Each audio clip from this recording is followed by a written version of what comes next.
Good morning students, welcome in the class 8। जैसे कि आप देख पा रहे हैं, आज हम लोग शुरू करने जा रहे हैं हमारे विषय इतिहास और नागरिक शास्त्र।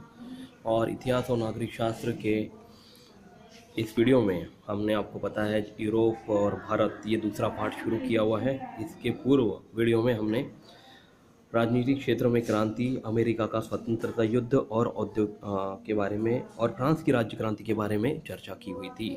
आज जो भाग हम लोग देखने जा रहे हैं बेटा, वो है हमारा औद्योगिक क्रांति। ठीक है, अब ये औद्योगिक क्रांति के बारे में जो चर्चा चलेगी हमारी, वो है यूरोप के ही बारे में। तो आपको जैसे पता होगा कि 18वीं शताब्दी के उत्तरार्ध से यूरोप में औद्योगिक क्रांति में क्रांतिकारी परिवर्तन होने लगे थे। 18वीं शताब्दी के शुरुआत में ही जब क्रांतिकारी परिवर्तन होने शुरू हुए, उसी के साथ साथ औद्योगिक क्षेत्र में भी क्रांति होना शुरू हुई थी। अब औद्योगिक क्षेत्र में क्रांति होना यानी कि हाथ का काम, डायरेक्ट बिजली के आधार पर चलाना। ठीक है, मतलब जैसे कि हथकरघा के स्थान पर बिजली करघा का उपयोग होना शुरू हो जाना, और इसके साथ साथ यंत्र युग का आगमन होना, इसको भी हम लोग औद्योगिक क्रांति कहते हैं। तो जैसे बाष्प शक्ति पर चलने वाले यंत्रों की सहायता से उत्पादन होने लगा। अब आपको पता है कि जो ट्रेनें आजकल चलती हैं, कोयले के ऊपर चलती हैं, वो पहले कभी बाष्प के ऊपर भी चला करती थी, है ना। और बाष्प से अन्य बहुत सारे उद्योग भी चलाए जाते थे, है ना। तो सूत से, कपास से, सूत से या फिर धागा बनाना, ये सब चीज़ें बहुत पहले से होती थी। हाथ करघा के स्थान पर उसका उपयोग होता था, परंतु तुरंत औद्योगिक क्रांति होने के बाद उसकी जगह, जैसे बाष्प शक्ति पर आधारित बहुत सारे उत्पादन होने लगे, वैसे ही छोटे घरेलू उद्योग धंधों का स्थान बड़े कारखानों ने भी ले लिया था। जैसे कि घरेलू छोटे धंधे, उद्योग धंधे, आपको पता है, उसका स्थान धीरे धीरे औद्योगिक क्रांति की वजह से कारखानों ने ले लिया। हथकरघा की जगह पर बिजली करघा का उपयोग होने लगा। रेल और जलयानों में भी यातायात के नए साधन प्राप्त हुए, जैसे कि जो पानी पर चलने वाली नैया थी, उसकी जगह डीजल पर और ईंधन पर चलने वाली नई नौकाएं बनाई गई। बहुत सारे जलयान भी बनाए गए। यंत्र युग का अवतरण हुआ। यंत्र युग का क्या हुआ था? अवतरण यानी कि आगमन हुआ था। इसी को औद्योगिक क्रांति कहते हैं। यदि आपको परीक्षा में सवाल पूछा गया कि औद्योगिक क्रांति यानी क्या है, तो आपको औद्योगिक क्रांति के बारे में 2-4 शब्द यहाँ पे बताने होंगे, कि जिसमें आपको ये पता चलेगा कि यंत्र युग का आगमन होना ही औद्योगिक क्रांति कहलाता है। अब औद्योगिक क्रांति का प्रारंभ हुआ, और इसका प्रारंभ सबसे पहले तो इंग्लैंड में ही हुआ। इसके पश्चात वह धीरे धीरे पश्चिमी विश्व में फैलती गई। औद्योगिक क्रांति धीरे धीरे इंग्लैंड से होते हुए पश्चिमी, जो विश्व का पश्चिमी भाग है, वहाँ पे वो फैलने लगा। इस समय इंग्लैंड औद्योगिक रूप से इतना संपन्न हुआ कि इंग्लैंड का वर्णन विश्व का कारखाना के रूप में भी किया जाने लगा था। अब कभी ये सवाल भी आपको पूछा जा सकता है कि यदि इंग्लैंड में औद्योगिक क्रांति की शुरुआत हुई और उसका फैलाव पश्चिमी विश्व में भी होने लगा, तो इंग्लैंड औद्योगिक रूप से बहुत ज़्यादा संपन्न हो गया था, बहुत बलशाली हो गया था, है ना। तो उस वजह से ये औद्योगिक क्रांति इंग्लैंड में घटित होना यानी कि इंग्लैंड का वर्णन पूरे देशों में, विश्व के पूरे देशों में विश्व का कारखाना के रूप में जाने लग गया था। ठीक है, इसके बाद है बेटा पूंजीवाद का उदय। अब सबसे पहले तो पूंजीवाद यानी क्या है, ये आपको पता होना चाहिए।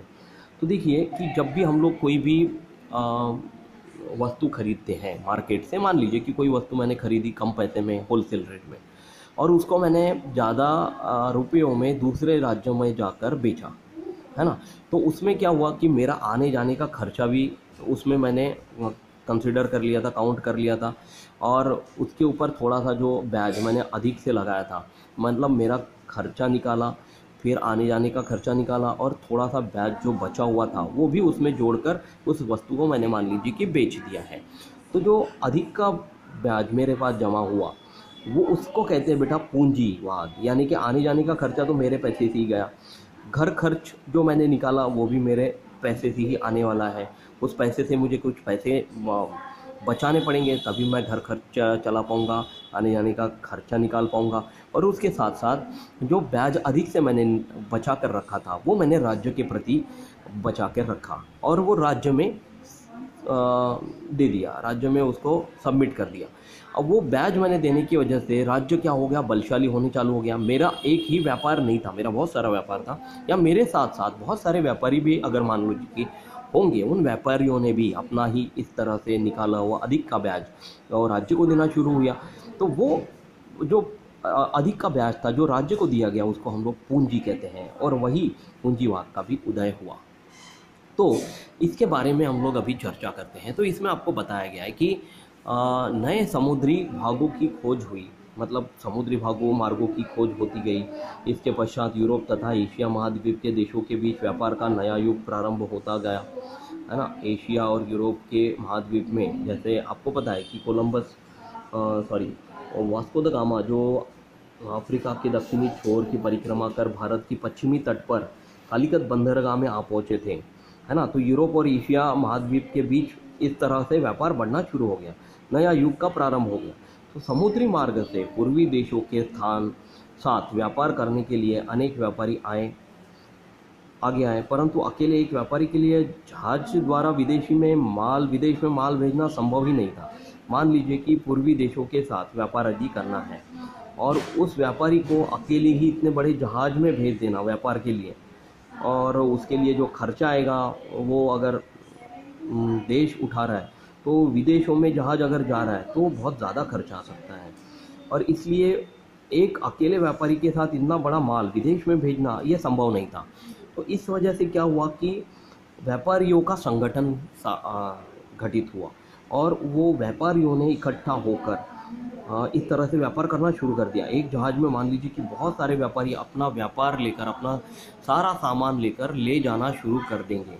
तो इससे क्या होगा कि व्यापार बढ़ेगा और व्यापार के साथ साथ पैसा और मुनाफा बढ़ेगा, और जो भी मुनाफा होगा उस राज्य को दिया जाएगा। तो फलस्वरूप अनेक व्यापारियों ने इकट्ठे आकर व्यापार करना प्रारंभ किया। इसी में से संभाग पूंजी वाली कई व्यापारिक कंपनियों का उदय हुआ। संभाग पूंजी वाली यानी कि बहुत सारी व्यापारिक कंपनियां होती हैं, उसमें जो पूंजी सबके समान हिस्से से जमा होती है उसको संभाग पूंजी कहते हैं।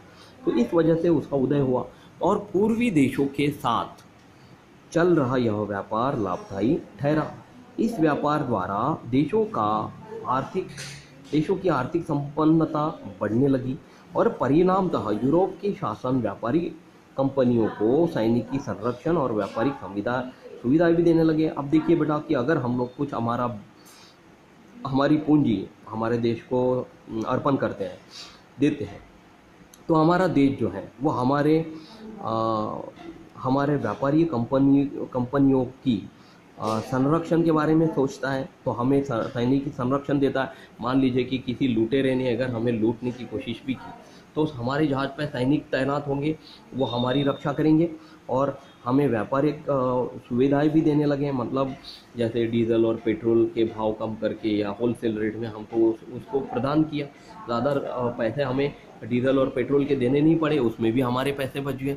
तो इस वजह से ये पूर्वीय यूरोपीय देशों ने आर्थिक संपन्नता व्यापारी कंपनियों की बढ़ाने लगे और इस व्यापार के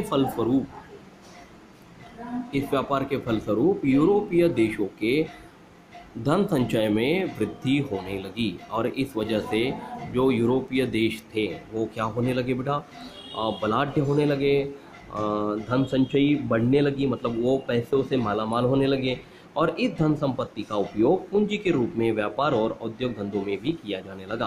तो जैसे जैसे व्यापारी खुद अपनी पूंजी जो है वो सरकार को देते थे, यूरोपीय देशों में जमा होती थी, तो उस पूंजी का उपयोग और अन्य व्यापार और उद्योग धंधों में किया जाने लगा और परिणाम स्वरूप यूरोप के देशों में पूंजीवादी अर्थव्यवस्था का उदय हुआ।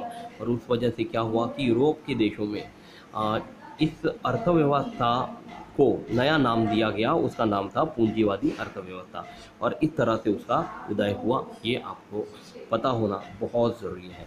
अब इसके बाद हम लोग देखते बेटा उपनिवेशवाद ये जो है ये शब्द इसके पूर्व वीडियो में मैंने आपको बताया था। अमेरिका का स्वतंत्रता युद्ध में हमने उपनिवेश ये शब्द देखा हुआ है। अब उपनिवेश यानी होता क्या है? तो किसी एक देश में कि कुछ व्यक्ति या कुछ व्यापारी दूसरे अन्य देशों पर दूसरे अन्य देश जाकर अपना व्यापार बढ़ाना शुरू करते हैं या फिर वहाँ पे जाकर स्थिर हो जाते हैं, वहाँ पे अपना कारोबार बढ़ाना शुरू कर देते हैं। इस घटना को उपनिवेशवाद कहते हैं।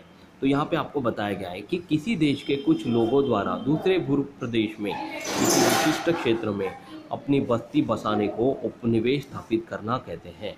मतलब जैसे कि यूरोपीय देशों ने पूर्वीय महाद्वीप अमेरिका का पूर्वीय महाद्वीपीय तट पर जब अपनी बस्ती बसाई और वहाँ के भूप्रदेश में अपना व्यवसाय या व्यापार शुरू रखा, है ना, उस घटना को उपनिवेश स्थापित करना कहते हैं। तो किसी आर्थिक सैनिकी दृष्टि से बलशाली देश का अपनी सामर्थ्य के बल पर किसी भूप्रदेश को व्याप्त कर उस भूप्रदेश में अपना राजनीतिक वर्चस्व स्थापित करना उपनिवेशवाद कहलाता है। तो देखिए उपनिवेशवाद यहाँ से ये किसी से लेकर कहलाता है तक आपको इसका जवाब आपको लिखना ही है, यदि ये परीक्षा में ये प्रश्न पूछा जाता है। तो इसमें क्या बोला गया है कि यदि मान लीजिए कि किसी आर्थिक या सैनिकी दृष्टि से बलशाली देश है और अपने सामर्थ्य का उपयोग करके उसका बल बढ़ा के किसी अन्य भूप्रदेश को वो व्याप्त कर उस भूप्रदेश में अपना राजनीतिक वर्चस्व यदि वो स्थापित करना चाहे और वहाँ पे राजनीतिक वर्चस्व के साथ साथ वहाँ पे औद्योगिक क्रांति करना चाहे, उसे उपनिवेशवाद ही कहते हैं। और यूरोपीय देशों की इसी उपनिवेशवादी मानसिकता में से साम्राज्यवाद का उदय हुआ। अब जैसे ही हमारा साम्राज्य बढ़ने लगा, उपनिवेशवाद भी राजनीतिक वर्चस्व भी बढ़ने लगा, हमारा वहाँ पे अलग से वर्चस्व स्थापित होने लगा। इसलिए जब इस तरह के यूरोपीय देशों का उपनिवेशवाद बढ़ने लगा, उस मानसिकता से साम्राज्यवाद का भी उदय हुआ। अब ये साम्राज्यवाद क्या है, ये अब हम लोग अपने अगले वीडियो में ज़रूर देखेंगे। तब तक जितना मैंने पढ़ाया है वो सब आप लोग अच्छे से रीड करिए, लर्न करिए, याद रखिए। Thank you class, bye.